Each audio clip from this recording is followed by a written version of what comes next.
What age is the tup? He's a tup hog.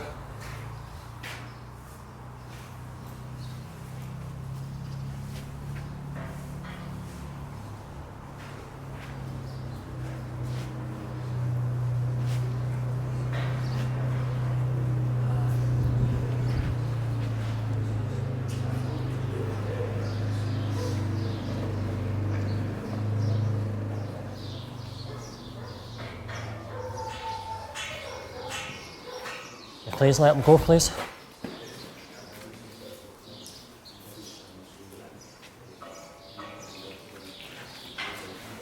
Well, Master Judge, this is my demonstration in the Blue-faced Leicester breed. The Blue-faced Leicesters are renowned for their crossing ability, particularly over the hill breeds such as the Blackface or the Swaledale, to produce either the Scotch Mule or the North of England Mule, which is a hard-working, good mother to many fat lambs in the country. In order to achieve this hard-working ewe, I am looking for a tup which has got the combination of a bright, sparky head with a powerful carcass, large, long, open frame throughout, being sound upon his feet and legs, and having a tight skin. But back to the head is where I find the breed character, and I'm looking for a large, deep, open muzzle for very efficient grazing, as much length and width up through the head, as this gives us an indication of the body length and width later on. I'm also looking for a deep side face, clean jawline, and a bright, alert, bold eye and over the ear to indicate good health and vigour. The head should be covered in white, smooth, silky hair, as this gives us an indication of the milking ability of the females.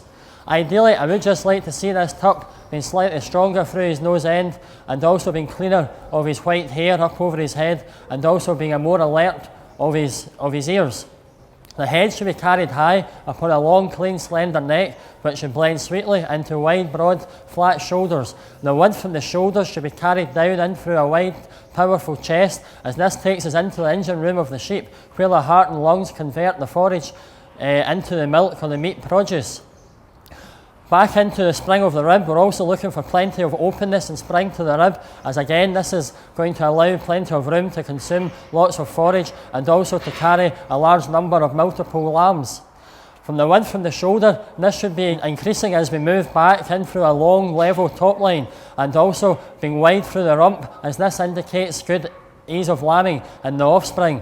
We also require plenty of length over the rump and down into the hindquarters, as this is where extra cuts of meat are gained. We also require a long, large, open frame to carry as large a carcass as possible. So from the shoulder right the way back to the tail head, we're looking for as much length and width throughout, and also as much depth and width down into the gigots as possible in order to increase the meat output.